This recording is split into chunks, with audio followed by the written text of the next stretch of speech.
ఇంతవరకు విశ్వామిత్రుడు తన ఆశ్రమాన్ని చూపించలేదు కదా. అందుకని ఆయన అడుగుతున్నాడు అనమాట, నీ యజ్ఞభూమి ఉన్న ప్రదేశం ఎక్కడ? అసలు యజ్ఞాలను విఘ్నాలు కల్పించే ఆ రాక్షసులు ఎప్పుడొస్తారు? మేము ఎప్పుడు అసలు యజ్ఞాన్ని రక్షించాలి, ఈ వివరాలను చెప్పండి అని అంటే అప్పుడు దీనికి చెప్తూ ఉంటాడనమాట తన యజ్ఞాశ్రమం గురించి. మనం ఇంతవరకు తాటక వధం తెలుసుకున్నాం కదా. స్త్రీని చంపడమా అని రాముడేమో ఆమె ముక్కు చెవులు కాళ్ళు మాత్రం నరికేద్దాం అనుకున్నాడు కదా. కానీ ఆమె విజృంభించి పైన పడేసరికి విశ్వామిత్రుడు ఆజ్ఞాపించాడు చంపమని. అప్పుడు రాముడు కుమారుడిగా తండ్రి ఆజ్ఞని పాటించడానికి అలాగే శిష్యుడిగా తన ధర్మాన్ని ప్రదర్శించాడు అక్కడ. ఎందుకంటే స్త్రీని చంపడం అనేది ధర్మం కాదు, కానీ అలా చంపడం రాముడికి పాపం. కానీ తండ్రి మాటని గురువు మాటని కూడా మీరకుండా ఉండాలి అని తనకి పాపం కలిగించేదైనా సరే ఆ పని చేశాడనమాట. తండ్రి ఏం చెప్పాడు? గురువాజ్ఞని పాలించమని చెప్పాడు. విశ్వామిత్ర మహాముని చంపమని చెప్పాడు. ఇంకా తన బుద్ధితో నిర్ణయం చేయకూడదు. ఎందుకంటే రాముడు చంపాలని నిర్ణయం చేసుకున్నాడు. అంటే శిష్యులు ఏం చేస్తారు? గురువు చెప్పినట్లు నడవాలన్నమాట. అది తనకి మంచిదా చెడ్డదా పాపమా పుణ్యమా అని ఆలోచించకూడదు అని. ఇది శిష్యుడిగా ఒక పుత్రుడిగా నేర్చుకోవాల్సిన ధర్మం అన్నమాట రాముడి చరిత్రతో.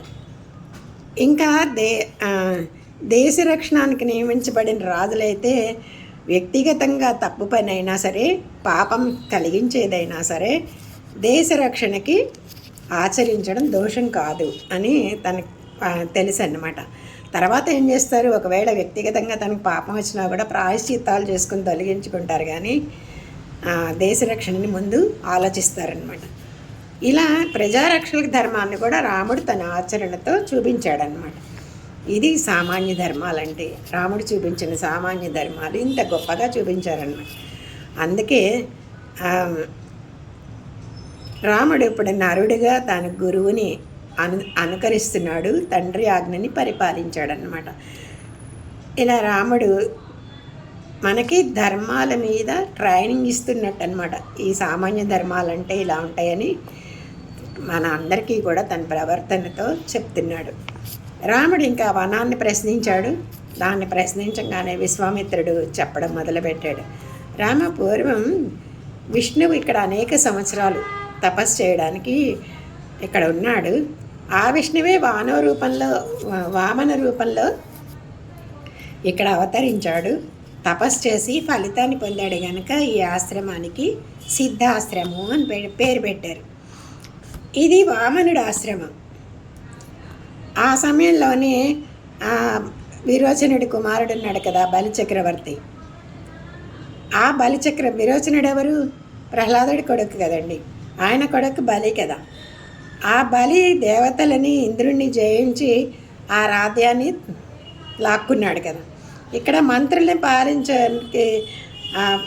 మంత్రులను పరిపాలించడానికి నియమించి తాను యజ్ఞం చేస్తున్నాడు బలిచక్రవర్తి. అప్పుడు అగ్ని మొదలుగా గల దేవతలందరూ ఆశ్రమంలో తపస్సు చేస్తున్న ఆ శ్రీ మహావిష్ణువు దగ్గరకు వచ్చి మహావిష్ణువుతో చెప్తున్నారు, బలి చాలా ఉత్తమమైన యజ్ఞం చేస్తున్నాడు. ఆ యజ్ఞం కనుక సమాప్తి అయిందంటే అతని దేవతలు కూడా చేయించలేరు. అందుకే యజ్ఞ సమాప్తి కాకుండానే మీరు ఆ దేవతా కార్యానికి సిద్ధపడాలి అని చెప్పంగానే బలి ఎలా చేయాలి అనుకుంటే శ్రీ మహావిష్ణువు బలిచక్రవర్తి యజ్ఞంలో తన దగ్గరికి యాచించడానికి వచ్చిన వాళ్ళందరికీ కూడా ఏది కోరితే అది ఇచ్చేస్తున్నాడంట. కాబట్టి నీవు ఈ దేవకార్యానికి ఆశ్చర్యకరమైన శక్తితో ఈ విష్ణుతత్వాన్ని అంటే ఈ విష్ణుత్వాన్ని మరుగుపరిచే ఒక రూపాన్ని పొందమని దేవతలందరూ చెప్తారనమాట. పొంది ఆ తర్వాత అతని దగ్గరికి వెళ్ళి యాచించి రాధ్యాన్ని తీసుకోవాలి, నీవు వామన రూపాన్ని పొందు అని చెప్పి ప్రార్థించారు. అప్పటికే ఆ సమయంలోనే కాశ్యపుడు అదితితో కలిసి తపస్సు చేశాడు. 1000 సంవత్సరాలు విష్ణువు తన యొక్క ఆరాధన ఒక వ్రతంగా చేశాడంట కాశ్యపుడు. ఆ తపస్సుకి సంతసించినప్పుడు విష్ణువు వాళ్ళకి దర్శనమిచ్చి ఆ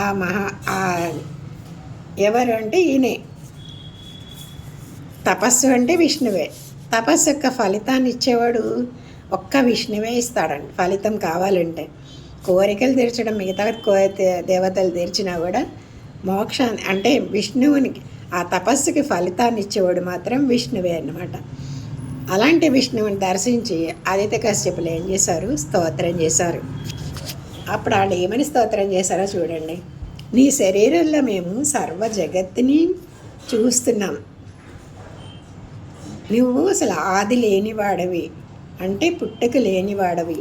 అంటే ఆయన వాళ్ళు 1000 సంవత్సరాలు కదా, సంవత్సరాలు తపస్సు చేసి వాళ్ళు ఇవన్నీ కూడా తెలుసుకున్నారనమాట.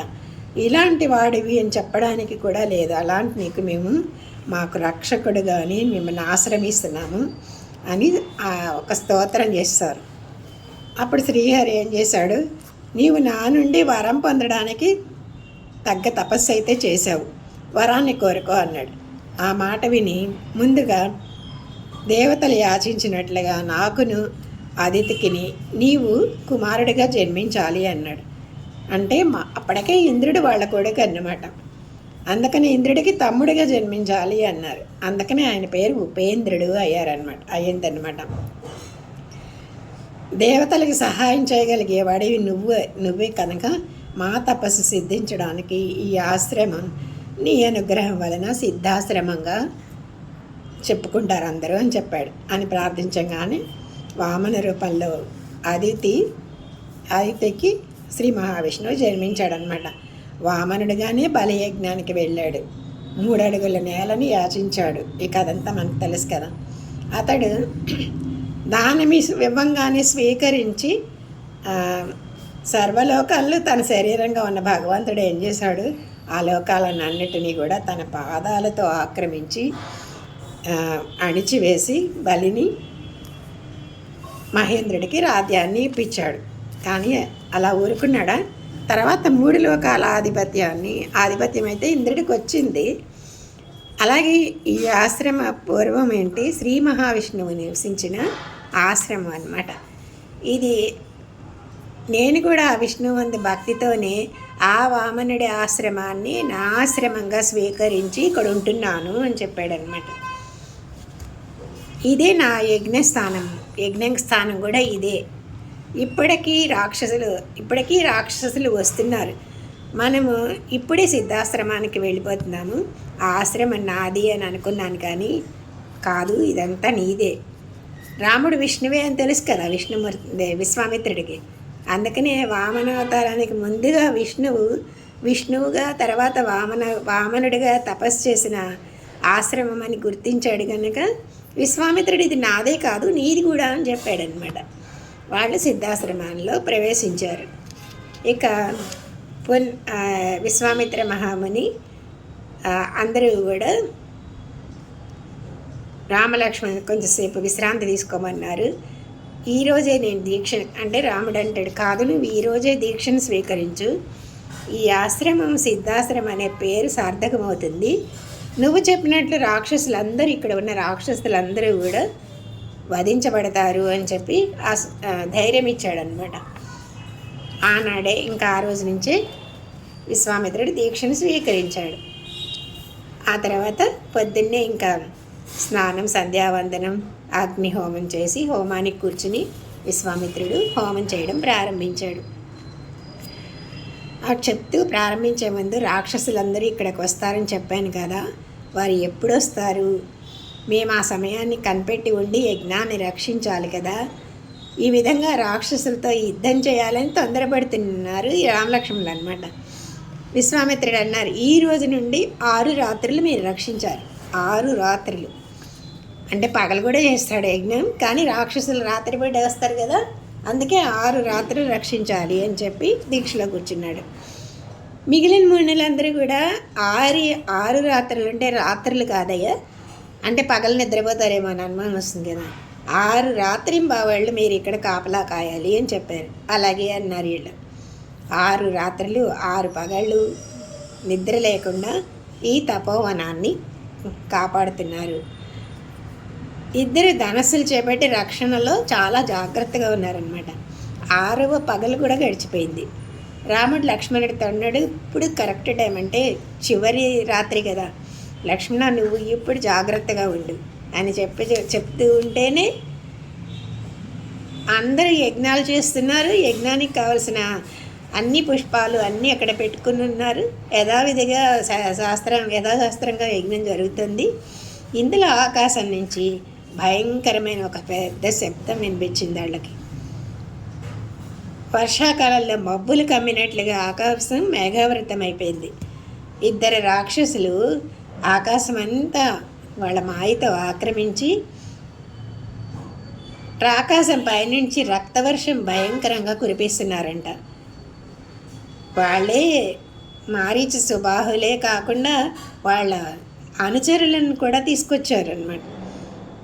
ఇంకా ఆ రక్త ప్రవాహంతో చక్కగా అలంకరించి ఉన్న ఆ వేదిక అంతా కూడా భగ్గుని మండిందండి. వెంటనే రాముడు అటు పరిగెత్తాడు. ఆకాశంలో ఉన్న రాక్షసులు 2 చంపాడు. లక్ష్మణునితో రాక్షసులను మానవాస్త్రం ప్రయోగించి విసిరివేస్తాను అని చెప్పాడు. అలాగే మానవాస్త్రంతో వీళ్ళని 100 యోజనాల దూరానికి మారీచుడిని విసిరి కొట్టాడనమాట. మారీచుడు ఆ మానవాస్త్రంతో ఏమయ్యాడు, 100 యోజనాల అవతల ఉన్న సముద్రంలో పడ్డాడంట. ఇంకా అలా పడి కొట్టుకుంటున్న మారీచుడిని చూసి రాముడు లక్ష్మణుడితో, ఈ అస్త్ర ప్రభావంతో ఇతడు తెలివి తప్పి పడ్డాడు కానీ చనిపోడు, ఈ యజ్ఞానికి విఘ్నాన్ని కలిగించే మిగిలిన రాక్షసులు కూడా చంపుతాను అని ఆగ్నేయాస్త్రం తీసుకుని సుబాహు గుండెల మీద తగిలినట్టుగా కొట్టాడనమాట. అతడు చనిపోయాడు. ఇక రాముడు మిగిలిన రాక్షసులందరినీ కూడా వాయవ్యాస్త్రంతో చంపేశాడు. ఈ విధంగా రాక్షసులందరినీ కూడా చనిపోయారు. యజ్ఞం సమాప్తం అయిపోయిందనమాట. దిక్కులన్నీ ఎంత సంతోషంగా పూల వర్షాలు కురిపించాయంట. ఈనాడు గురువు వాక్యాన్ని నీవు నెరవేర్చావు రామా అని సిద్ధాశ్రమం అనే పేరు ఇప్పుడు సార్థకమైంది అని విశ్వామిత్రుడు అన్నాడు అనమాట. ఇలా రోజు ఇంకా రామలక్ష్మణులందరూ కూడా చేసే పని అయిపోయింది. అందరూ ఆ రాత్రి అక్కడే ఉన్నారు. ఇంకా తర్వాత మిగిలిన ఋషులతో ఉన్న విశ్వామిత్రుడి వద్దకి వెళ్ళారనమాట. రామలక్ష్మణులు వెళ్ళి వాళ్ళకి నమస్కరించి చెప్తున్నారు, ఓ మహర్షి మేమిద్దరం నీ ఆజ్ఞలను ఇప్పుడేమనుకుంటాడు విశ్వామిత్రుడు, ఇంకా పని అయిపోయింది కదా, ఇంకా మేము వెళ్ళిపోవచ్చా అని అడుగుతాడేమో అనుకున్నాడు విశ్వామిత్రుడు. కానీ పని అయిపోయింది వెళ్ళిపోవచ్చండి, పని చేయడానికి ఇక్కడికి దీనికోసమే వచ్చాం కదా వెళ్ళిపోవచ్చా అంటాడేమో అనుకుని. కానీ రాముడు అలా అనలేదట. మేమిద్దరం నీ ఆజ్ఞను నెరవేర్చడానికి సేవకులం, మేము నీ ఇష్టం వచ్చినట్లు ఆజ్ఞ ఇవ్వండి, మేమేం చేయాలి అని చెప్పంగానే ఇప్పుడు మిథిలా నగరంలో రాజు జనకుడు యజ్ఞం చేస్తున్నాడు, అక్కడికి వెళ్దాం, మీరు కూడా మాతో రండి అని ఋషులందరూ కూడా చెప్పారు. అక్కడ ఒకటి చాలా శ్రేష్టమైన ఒక ధనస్సు ఉంది, దాన్ని రామ నువ్వు చూడాలి అని. ఆ ధనస్సుని పూర్వం దేవతలు ఇచ్చారు. ఎలా అంటే అది ఇలాంటి శక్తిదని ఎవరు కూడా చెప్పలేరన్నమాట. దేవతలు కానీ గంధర్వులు కానీ అసురులు కానీ రాక్షసులు కానీ ఎవ్వరు కూడా దాన్ని ఎక్కువ పెట్టలేకపోయారు. ఎంతమందో రాజులు వచ్చారు, రాజపుత్రులు మహాబలశాలులైన పరాక్రమంతో తమ పరాక్రమాన్ని టెస్ట్ చేసుకోవడానికి కూడా చాలామంది వచ్చి వింటిని ఎక్కువ పెట్టడానికి సిద్ధపడ్డారు. కానీ వాళ్ళ ప్రయత్నాలన్నీ వ్యర్థమైపోయినాయి. నువ్వు మాతో వచ్చి ఆ జనక మహారాజు యజ్ఞాన్ని చూడాలి, ఈ ధనస్సుని కూడా చూడాలి అని. ఆ ధనస్సుని దేవతల జనక మహారాజుకి ఇవ్వవలసిందని ప్రార్థిస్తే పరమశివుడు ఆయనకి ఇచ్చాడు అని చెప్పారు. అది ఒక యజ్ఞఫలంగా లభించింది జనక మహారాజుకి అన్నమాట. ఎప్పుడు కూడా ఆ యజ్ఞంలో వారి భవనంలో ఎప్పుడు ఆ ధనస్సుకి ధూపదీపాలు ఇచ్చి నిత్య పూజలు చేస్తూ ఉంటారంట. ఇలా ఋషులందరూ చెప్పంగానే ఇంకా విశ్వామిత్రుడు తను చెప్పకుండానే వాళ్ళు చెప్పారు కదా, ఇంకా రామలక్ష్మణులతో పదండి మనం మిథిలకి బయలుదేరదాము అని ఇంతవరకు అని బయలుదేరారనమాట. ఇంతవరకు జరిగిన కథలో ఏం చేస్తున్నాడు, మానవుడు సాధారణంగా ఆచరించాల్సిన ధర్మాన్ని నిరూపించాడు రాముడు. శిష్యుడు గురువు యొక్క అనుగ్రహంతో లభించిన విద్యతో గురువు కంటే ఒకప్పుడు గొప్ప కార్యాలు చేయగలిగి ఉండొచ్చు. ఎందుకంటే ఈ అస్త్రాలన్నీ కూడా విశ్వామిత్రుడే కదా ఇచ్చాడు. అదే అస్త్రాలతో ఇప్పుడు గురువు చేయలేని పని తను చేశాడు. యజ్ఞాన్ని రక్షించాడు, రాక్షసులను చంపాడు. అలాగే గురువు దగ్గర నేర్చుకున్నా సరే శిష్యుడు ఒక్కొక్కసారి గురువు కన్నా ఇంకా గొప్ప కార్యాలను చేయొచ్చు. గురువులు చేయలేని కార్యాలు కూడా చేయొచ్చు. కానీ అంత మాత్రంతో అహంకరించకూడదు అన్నారు. అంటే గురువు వద్ద వినయంగానే ప్రవర్తించాలి. ఇలా విశ్వామిత్రుడు అందరికీ సర్వాస్త్రాలని ఇచ్చాడు.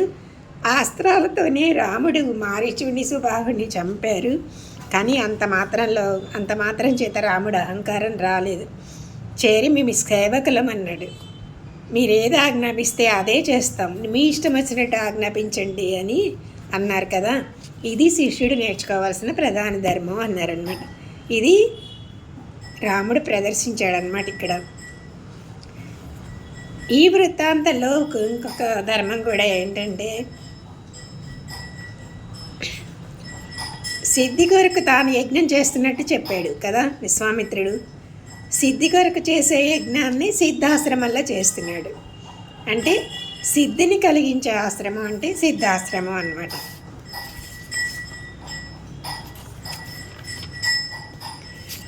విశ్వామిత్రుడు బ్రహ్మర్షి అయ్యాడు కదా. దేవతలు బ్రహ్మ వశిష్ఠుడు కూడా నువ్వు బ్రహ్మర్షి అయ్యావు అని చెప్పారు ఆయనకి. ఆయన రాజర్షి కదా ముందు, తర్వాత బ్రహ్మర్షి అయ్యావన్నారు. ప్రణవం అంటే వేదాలన్నీ కూడా వాటంతట అవే ఆయనకి వశపడిపోయినాయి అంట. ఇంకా అతనికి యజ్ఞం చేసి పొందాల్సింది ఏముంది అసలు? నిజంగా సిద్ధి పొందాల్సిన అవసరం ఉంది ఆ విశ్వామిత్రుడికి. అంటే దాంతో ఏం చేస్తాడు, ఇంతవరకు సంపాదించిన ఆ ప్రణవంతో కానీ వేదాన్ని పొందడం వల్ల కానీ దానితో భగవంతుడిని ఆరాధించి ఆ భగవంతుడి అనుగ్రహంతో మోక్షాన్ని పొందడం మిగిలిపోయింది విశ్వామిత్రుడికి అన్నమాట. ఆ మోక్షానికే చేసే యజ్ఞమే ఇప్పుడు విశ్వామిత్రుడు చేసిన యజ్ఞం అన్నమాట. విశ్వామిత్రుడు అన్ని అస్త్రాలను ఇచ్చేశాడు. అలా విఘ్నాలు చేసే మారీసుబాహుల్ని అంతమొందించమని ప్రార్థించాడు. 12 ఏళ్ల వయసులో ఉన్నాడు అప్పటికి కదా శ్రీరాముడు. అంత చిన్న బాలుడికి అస్త్రాలన్నీ ఇచ్చేసి ఆ బాలుడితో తన రక్షణని కోరడం ఏంటి? ఏమన్నా సమంజసంగా అనిపిస్తుందా? అంటే తన అస్త్రాలన్నీ ఉన్నప్పుడు తన రక్షణ చేసుకోవచ్చు కదా, రాక్షసులను తనే చంపచ్చు కదా అనేది మనకి సంశయం వస్తుంది కదా. అంటే విశ్వామిత్రుడికి ఏమనుకున్నాడు, రాముడు సాక్షాత్తు విష్ణువే అని తెలుసు గనక ఆ అస్త్రాలన్నీ ఆయనకి ఇచ్చేశాడు. ఆయనతో రక్షణని పొందాడనమాట. ఇలాగే చేయాలి అని చెప్పి ఒక సముద్రం కథ చెప్తుందట. ఏంటి, సముద్రంలో ఉన్న నీటిని ఏం చేస్తాడు సూర్యుడు తన కిరణాలతో ఆవిరిగా మార్చి తాను స్వీకరిస్తాడు కదా. ఆ ఆవిరే మేఘం అవుతుంది. అప్పుడు స్వాతి నక్షత్రం రాగానే సూర్యుడు ఉండంగానే మేఘం వర్షించినప్పుడు ఆ నీరు ముత్యపు చిప్పలో పడితే ముత్యాలు ఏర్పడతాయి కదా. నీరు సముద్రాందే, ముత్యపు చిప్పలు సముద్రంలో ఉండేవి. తన నీటిని మరి తానే ముత్యాలు కెరటాల ద్వారా ముత్యాలు చిప్పల్లో పడేస్తే ముత్యాలు వస్తాయా? రావు కదా. అందుకనే ఎలా ఉండాలి అది అంటే ఆ నీటిని సూర్యుడికి అర్పించాలి ఫస్ట్. ఆ తర్వాత అతడు మేఘాన్ని మేఘం ద్వారా వర్షిస్తాడు. అప్పుడే అది ముత్యాలుగా ఏర్పడతాయి. అది కూడా అదే మనం చేయాలి అని తనను రక్షించుకునే సాధనాలు తనవి అనే భావం కూడా వదిలేసి భగవంతుడికి అర్పించాడనమాట విశ్వామిత్రుడు. అలా ఆయన ద్వారా రక్షణ పొందాడు. ఈ సముద్రం చెప్పిన పాఠం విశ్వామిత్రుడికి తెలుసు. అందుకనే తన విరోధులను తొలగించుకోవాలంటే ఆ అస్త్రాలని ఆయనకి ఇచ్చేశాడనమాట. అందుకనే ఇచ్చేసి ఆ యజ్ఞ ఫలాన్ని సిద్ధిగా పొందాడు. అది ఈ రహస్యం శ్రీరాముడు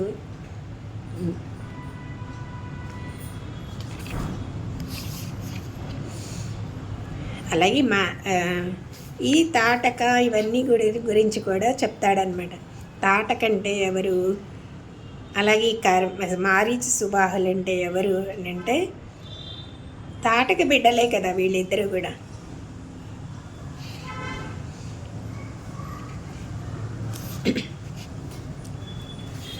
అంటే విశ్వామిత్రుడు బాహ్యంగా కథలో ఏంటంటే రాముడు శిష్యుడు, విశ్వామిత్రుడేమో గురువు. విశ్వామిత్రుడు శాసించాడు, శిష్యుడు చేశాడు. కానీ లోపల కథలో విశ్వామిత్రుడు ఒక భక్తుడు, రాముడు భగవానుడు. అతను తన రక్షణ సామాగ్రి అంతా కూడా భగవంతుడికి ఇచ్చేసి నీవే నా విరోధులను అంతమొందించు అని ప్రార్థించాడు. రాముడు కూడా అలాగే అని తాటకని చంపాడు. అంటే మనలోని అజ్ఞానాన్ని చంపినట్టు తాటకంటే.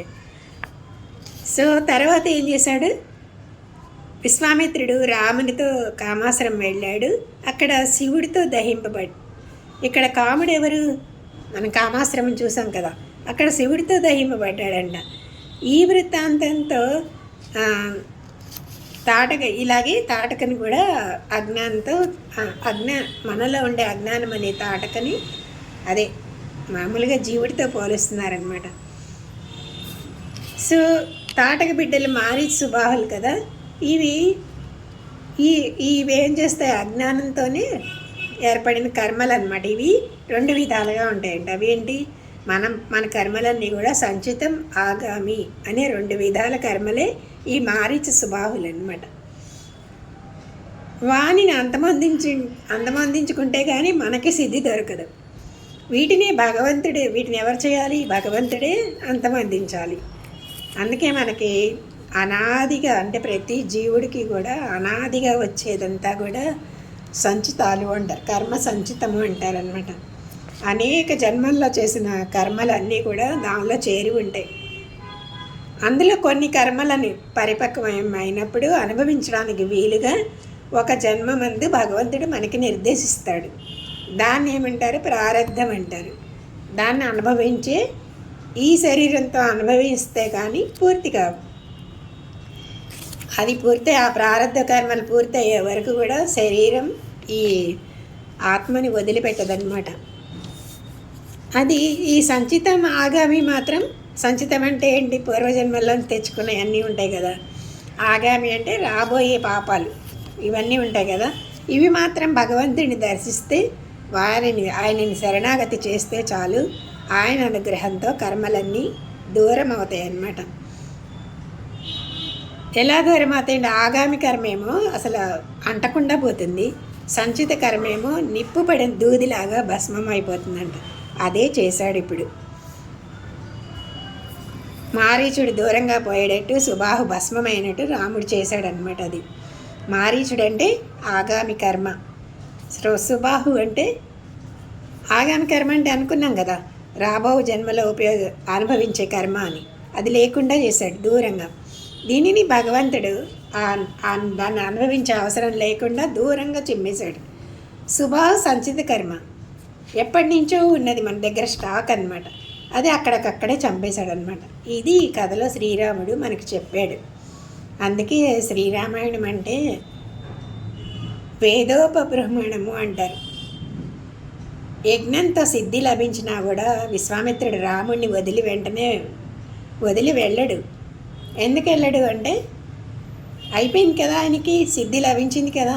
కానీ విశ్వామిత్రుడు రాముడిని వదిలి వెంటనే వెళ్ళడు. సీతమ్మతో చేర్చి వారి కళ్యాణం అయిన తర్వాత వాళ్ళనిద్దరినీ కలిపి సేవించి మళ్ళీ వెనక్కి రాకుండా హిమవత్ పర్వతానికి వెళ్ళిపోతాడనమాట. అలాగే మన ఆగామి సంచిత కర్మలు కూడా అంతమొందిన తర్వాత కూడా ప్రారబ్ధ కర్మలు అనేవి ఉంటాయి కదా, అవి ఈ శరీరంతో కలిసి, శరీరం ఉన్నంత వరకు, ఈ ప్రారబ్ధ కర్మలు పూర్తయ్యేంత వరకు శరీరం ఉంటుంది. ఈ శరీరంతోనే ఉండాలి ఇంకా. అప్పుడు తర్వాత అది అనుభవించిన తర్వాత భగవంతుడితో చేరి చివరికి వారిద్దరిని అంటే లక్ష్మీనారాయణని కలిపి సేవించి వెనక్కి తిరిగి రాకుండా వెళ్ళాలి. ఇవి జీవుడి యొక్క అవిద్య అని కామకర్మలని అంతమంది మోక్షము సిద్ధించే విధానం అన్నమాట. ఇది విశ్వామిత్ర యాగ సంరక్షణ అనేది మనకి చెప్తోంది. ఇలా విశ్వామిత్రుడు రామలక్ష్మణులతో కలిపి ఋషులతో కలిపి మిథులకి బయలుదేరుతున్నాడు. వనదేవతలతో వెళ్ళి వస్తామని చెప్పారు అందరూ. నేను సిద్ధాశ్రమంలో సిద్ధి పొందాను అని చెప్తున్నాడు విశ్వామిత్రుడు. నేను సిద్ధాశ్రమం నుండి ఉత్తర గంగా తీరమున హిమవత్ పర్వతానికి చేరాలి ఇప్పుడు దారిలో ఇంకా అని చెప్పి అందరికీ సిద్ధాశ్రమానికి ప్రదక్షిణ చేసి విశ్వామిత్రుడు వెళ్తుంటే ఆయన వెనకాల ఇంకా మునులందరూ కూడా 100 బళ్ళు వేసుకుని బయలుదేరారంట. 100 బళ్ళల్లో ఏం పెట్టుకున్నారు అంటే తమ హోమ సాధనాలన్నీ తీసుకుని బయలుదేరారంట. సిద్ధాశ్రమంలో ఉన్న ఇక మృగాలు పక్షులు కూడా విశ్వామిత్రుడితో వచ్చేస్తుంటే విశ్వామిత్రుడు వద్దు అని వారించాడనమాట. ఇలా రామలక్ష్మణులతో చాలా దూరం నడిచి సూర్యాస్తమయం అవుతూ ఉంటే సోనా నది అనే తీరం దగ్గరకి చేరారనమాట. సూర్యాస్తమయం అయిపోతుంటే స్నానం చేసి మళ్ళీ అగ్నిహోత్రం చేసుకుంటారు కదా, అగ్నిహోత్రం చేసుకుని అందరూ కూర్చున్నాడు. అప్పుడు రాముడు లక్ష్మణుడు కూడా మునులందరికీ నమస్కరించి ఎదురుగుండా కూర్చున్నారు. అప్పుడు విశ్వామిత్రుడిని అడుగుతున్నాడు, స్వామి ఇంత అందమైన వనాలతో ప్రకాశిస్తుండేది ఈ దేశం పేరేంటి, దీని గురించి చెప్పండి అని చెప్తే విశ్వామిత్రుడు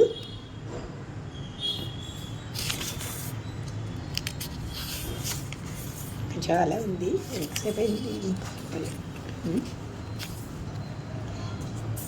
తన వృత్తాంతం చెప్తున్నాడు అనమాట. ఎక్కడ అంటే విశ్వామిత్రుడు చెప్తున్నాడు, పూర్వం కుశుడు బ్రహ్మపుత్రుడైన కుశుడు అనే పేరు గల ఒక మహాతపస్సాలి ఉన్నాడు ఈ భూమి మీద. అది ధర్మం తెలిసే పరిపాలించేవాడు, ఉత్తమ గుణాలు కలిగిన వాడు. వాడిని విదర్భ రాజపుత్రిని తన భార్యగా పొంది 4 పుత్రులని కన్నాడు. ఎవరు అంటే కుశాంబుడు, కుశనాభుడు, ఆదుర్తజసుడు, వసువు వాళ్ళ పేర్లు అనమాట. ఈ 4 కూడా 4 ప్రజాపాలన చేయండి అని చెప్పి ఆదేశించాడు కుశుడు అనేవాడు. ఇది ఎవరు అంటే చెప్తాడు ఇప్పుడే. ఆ 4 వేరు వేరు స్థానాల్లో వాళ్ళ రాజధానులుగా చేసుకొని పాలిస్తున్నారనమాట.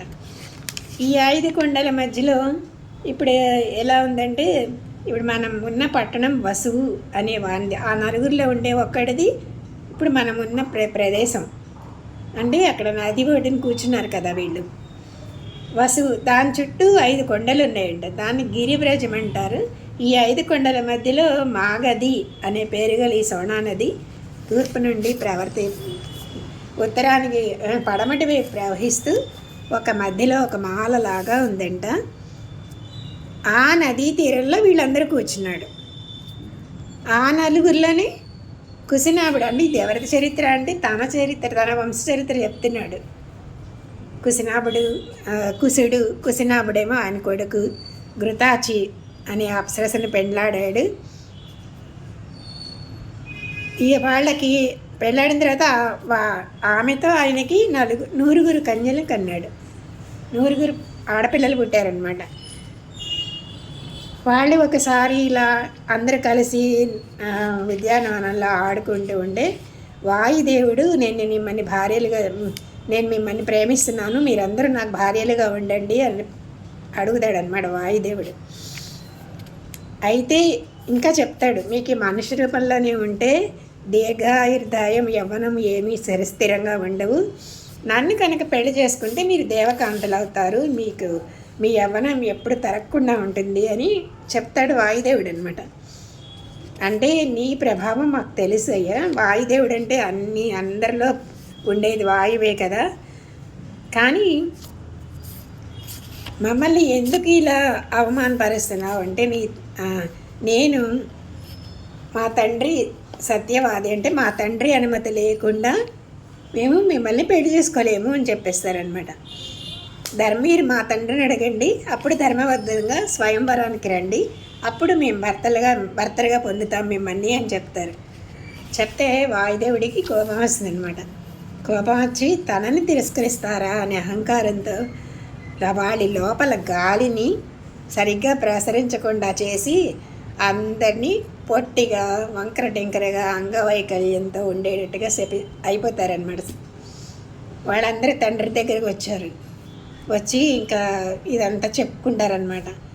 తండ్రి ఏం చేస్తున్నాడు, వెంటనే యుద్ధానికి వెళ్ళాడా? కాదు.